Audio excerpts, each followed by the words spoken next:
Lydia Wren was the heart of her quiet suburban home. Emily Wren was the bright-eyed daughter with a gentle soul. And Joel Wren was the quiet, dependable husband, till the morning their perfect life shattered, leaving one dead, one missing, and one man's chilling secrets exposed to the world. It was a warm summer morning in Elmridge, Oregon, the kind of day when nothing ever seemed out of place. The sun had just begun to rise, casting a soft glow over the quiet suburban streets. Sprinklers ticked across freshly cut lawns, birds chirped in the trees, and neighbors waved to each other as they started their routines. It was the kind of town where everyone knew everyone, where doors were often left unlocked, and people felt safe letting their children play outside until sunset.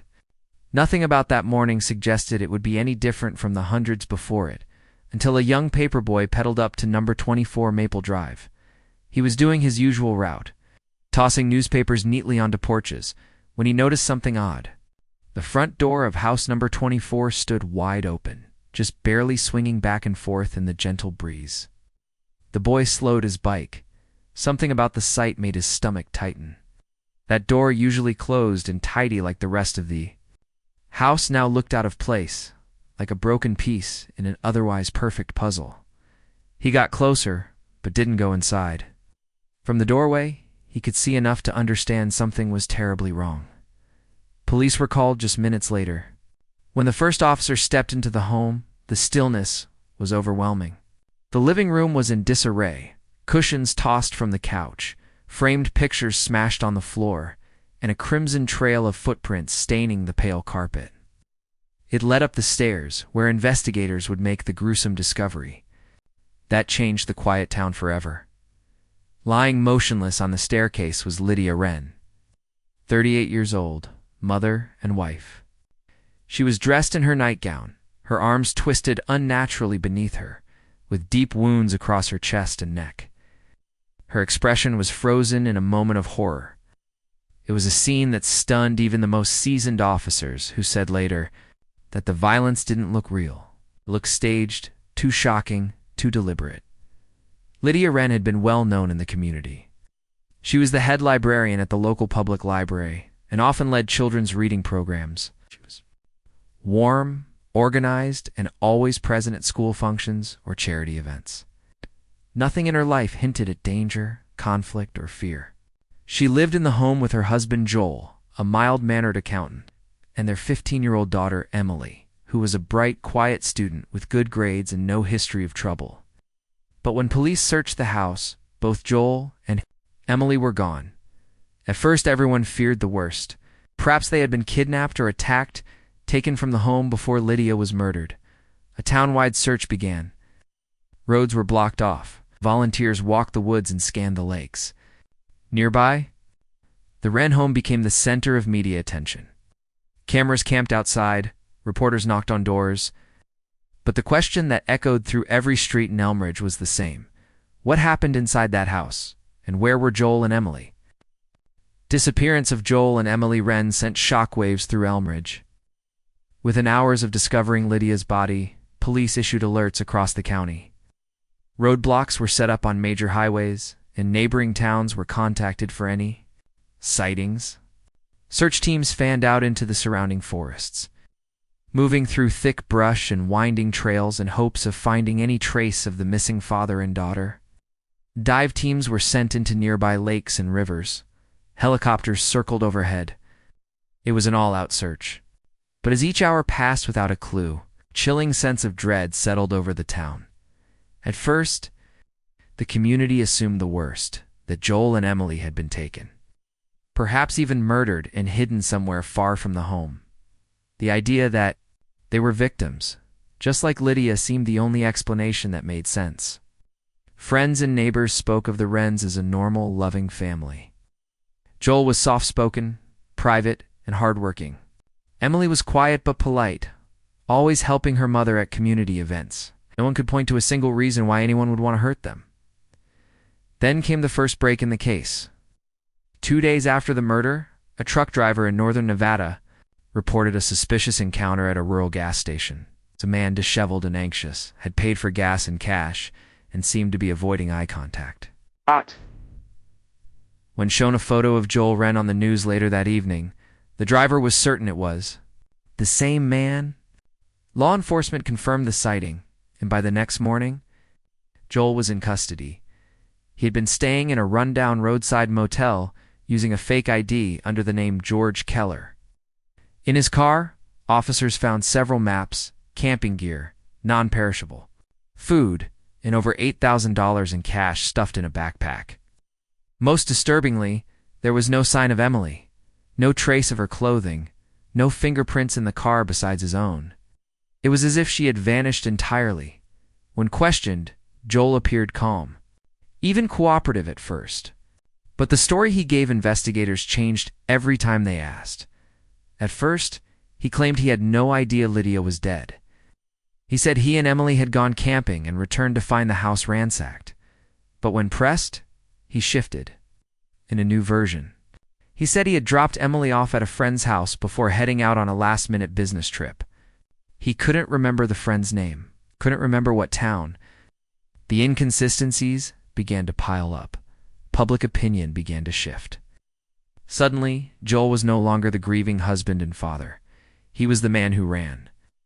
The man who left town under a false name, with cash, a fake ID, and a missing child.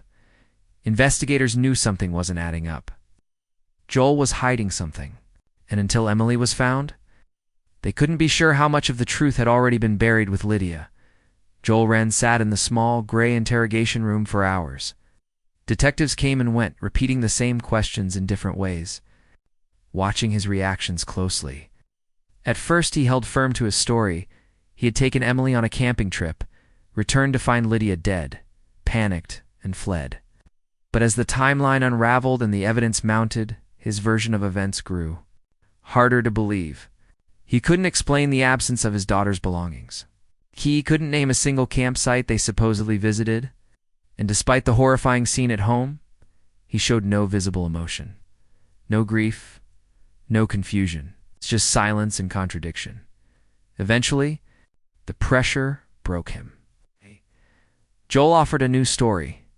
He claimed he came home early from a business meeting and walked in on Lydia standing over Emily, holding a knife. In a moment of panic, he said, he tackled his wife, wrestled the knife away, and killed her to protect their daughter. According to him, Emily had run off in fear, and he hadn't seen her since. It was a bizarre twist, one that painted Lydia, the well-liked librarian, the doting mother, as a killer. Investigators were skeptical.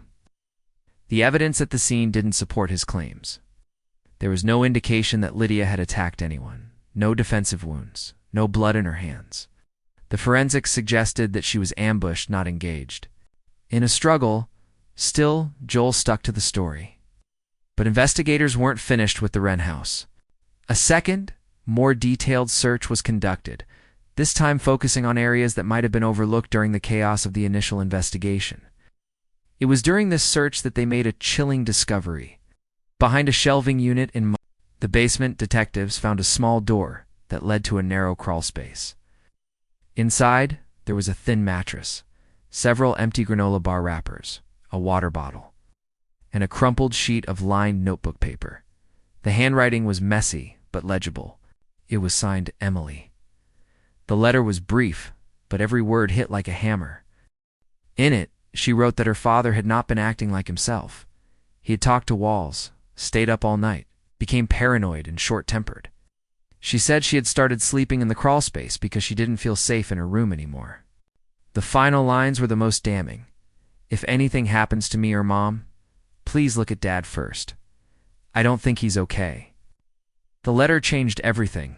Now, investigators had proof that Emily had feared her father, feared him enough to hide in her own home. The idea that Lydia had turned violent was no longer believable. It became clear that Joel had been unraveling in the weeks before the murder.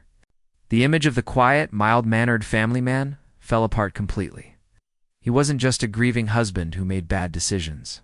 He was the center of a spiraling nightmare, and possibly the last person to see Emily alive. The letter hidden in the basement, crawl space, shattered any remaining doubt. Investigators had been circling Joel Wren's lies for days. But now they had something tangibly, Millie's own words, a direct warning from the victim herself. She had feared her father. She had hidden from him, and now she was gone. The forensic team re-examined the crawlspace, photographing every inch and collecting anything that might provide more clues. There was no sign of a struggle there. No blood, no sign that Emily had been harmed in that space. It appeared to be a place she chose to hide, not one where she had been trapped. But it raised an even darker possibility. Had Joel known she was hiding there before the murder? Investigators turned their attention back to the main crime scene. With new context, they reviewed blood spatter patterns, the layout of the room, and the sequence of events. Evidence suggested Lydia had been attacked. From behind at the top of the stairs, not during any kind of confrontation. Her wounds were deep and deliberate. The injuries showed no hesitation. Whoever killed her had done so with full intent. On the wall behind her body, barely visible under dried blood, was a faint smudge of a handprint too small to be Joel's. It was likely Emily's. In the hallway leading to the basement, more traces of blood were found. They weren't visible during the first search, but now, under forensic lights, they painted a grim picture.